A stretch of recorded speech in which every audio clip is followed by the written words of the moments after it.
B J P की तरफ से बाइकल्ला में उर्दू लर्निंग सेंटर की तामीर की मुखालफत के बाद उर्दू मरकज़ ने लिसानी अक़लियतों के कमिश्नर के पास अर्जी दाखिल की है। रियासती असम्बली इंतखाबात में सबसे ज़्यादा नशिस्तें हासिल करने के बाद बीजेपी ने तेज़ी से शिवसेना को चैलेंज करने पर तवज्जो मरकूज़ की है, क्योंकि उर्दू भवन प्रोजेक्ट को 2021 में मंजूर किया गया था। बीजेपी की तरफ से बाइकल्ला में उर्दू लर्निंग सेंटर की तामीर की मुखालफत के बाद उर्दू मरकज़ ने लिसानी अक़लियतों के कमिश्नर को अर्जी दाखिल करते हुए कहा है कि ये सरासर अक़लियतों के साथ ज़्यादती है, ना सिर्फ अक़लियतों के साथ बल्कि उर्दू जानने, उर्दू पढ़ने और उर्दू से मोहब्बत करने वालों के खिलाफ है। बीजेपी और शिवसेना बाइकल्ला के उर्दू लर्निंग सेंटर पर झगड़े कर रहे हैं, जिसकी हिमायत उस वक्त के शिवसेना एमएलए यामिनी यशवंत जाधव ने की थी, जबकि मौजूदा जगह पर एक ग्राउंड प्लस 1 मंजिला ढांचा पहले ही तामीर किया जा चुका है। बीजेपी ने इस ढांचे को ITI में तब्दील करने का मुतालबा किया है।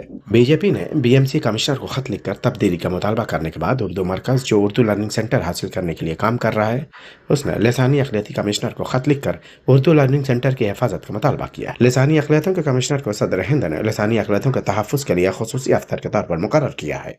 बीजेपी लीडर भालचंद्र शिरसाट ने दावा किया था कि यह ज़मीन असल में 2011 में परेल में ITI की तामीर के लिए अलॉट की गई थी, लेकिन मुनासिबत तरीक़ाकार पर अमल किए बगैर 2019 में इस तजवीज़ को मनसूख कर दिया गया और उर्दू भवन को 2022 में मंजूरी दे दी गई।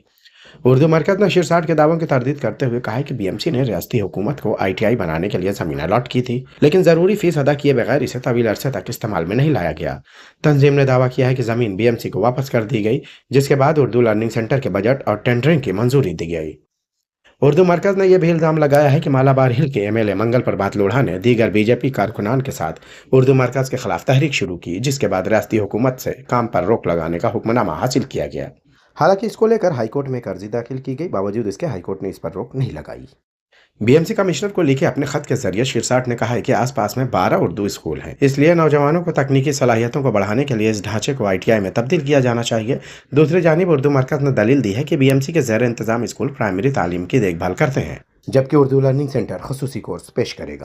इसने इस मरकज़ को ITI में तब्दील करने के खिलाफ भी दलील दी और यह दावा किया है कि ITI को अगरीपाड़ा में मंजूरी दी गई है, जबकि दूसरा डोंगरी में बनाया जा रहा है।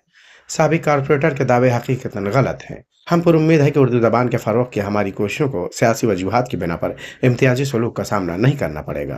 यह बात उर्दू मरकज़ के डायरेक्टर ज़ुबैर आज़मी ने कही है। ज़ुबैर आज़मी ने कहा है कि 2021-22 में शिवसेना की ज़ेर क़यादत में BMC ने मुंबई में उर्दू भवन की तामीर के लिए इंतज़ामात किए थे। प्रोजेक्ट की तजवीज़ E-वार्ड के असिस्टेंट कमिश्नर ने दिसंबर 2011 में पेश की थी और इसे म्यूनिसिपल कमिश्नर ने 2022 में मंजूरी दी थी।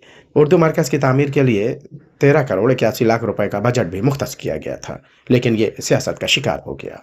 Desk report, Bombay leaks.